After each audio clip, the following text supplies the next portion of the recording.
السلام علیکم ورحمۃ اللہ وبرکاتہ۔ جیسے کہ ہم نے زیادہ سفر جو ہے وہ بک سٹارٹ کی تھی، آج اس کا پہلا باب تقوی ہم سٹارٹ کرنے جا رہے ہیں۔ تقوی محفوظ سفر زندگی میں زیادہ راہ۔ لوگوں، بندگی اختیار کرو اپنے اس رب کی جو تمہارا اور تم سے پہلے جو لوگ ہو گزرے ہیں ان سب کا خالق ہے، تاکہ تم تقوی اختیار کرو۔ لغت میں تقوی کا عربی ماخذ ہے وقی، جس کے معنی ہے کسی چیز کو مضر اور نقصان پہنچانے والی تمام چیزوں سے بچانا۔ عام طور پر تقوی اور پرہیزگاری کو عبادت اور انفرادی زندگی کی ایک صفت کے طور پر سمجھا جاتا ہے، حالانکہ درجہ بالا آیت میں اللہ سبحانہ تعالیٰ فرما رہے ہیں کہ بندگی اختیار کرو، عبادت کرو اس رب کی تاکہ تم متقی بن جاؤ۔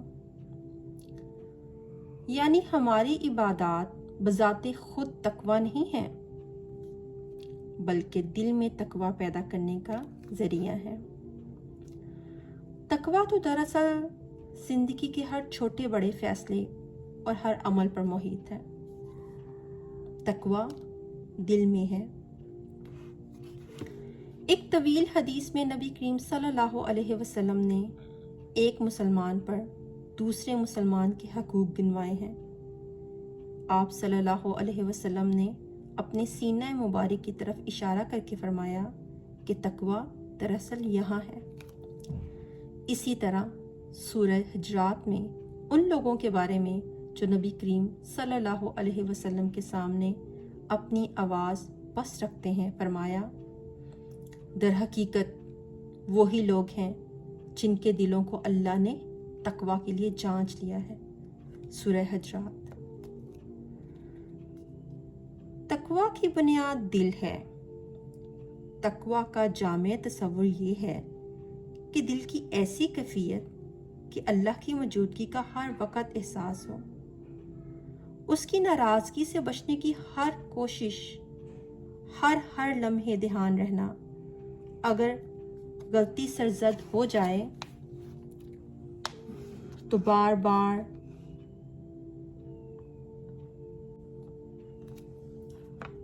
بار اس رب الرحیم کی طرف پلٹنا اور اصلاح کی کوشش کرتے رہنا۔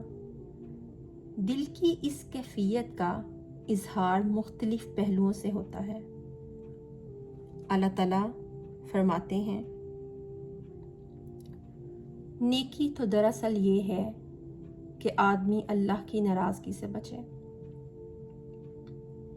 ایک اور جگہ تقوی کو اس طرح بتایا گیا ہے، سورہ بقرہ کی آیت ہے، نیکی یہ نہیں ہے کہ تم نے اپنے چہرے مشرق کی طرف کر لیے یا مغرب کی طرف، بلکہ نیکی یہ ہے کہ آدمی اللہ کو، یوم آخرت اور ملائکہ کو، اللہ کی نازل کی ہوئی کتابوں اور اس کے پیغمبروں کو دل سے مانے اور اللہ کی محبت میں اپنا دل پسند، مال، رشتہ داروں اور یتیموں پر، مسکینوں اور مسافروں پر، مدد کے لیے ہاتھ پھیلانے والوں پر اور غلاموں کی رہائی پر خرچ کرے، نماز قائم کرے اور زکوٰۃ دے، اور نیک وہ لوگ ہیں کہ عہد کریں تو اسے وفا کریں، تنگی اور مصیبت کے وقت حق و باطل کی جنگ میں صبر کریں،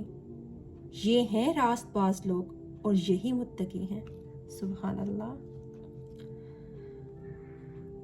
ان آیات کے مطابق تقوی دراصل البر ہے، یعنی وفاداری سے، خلوص سے نیکی کرنا۔ اس میں ہر قسم کی نیکی یعنی انفرادی اور اجتماعی دونوں شامل ہیں۔ مدرجہ بالا آیت سے یہ نکات ملتے ہیں، تقوی انفرادی زندگی میں، تقوی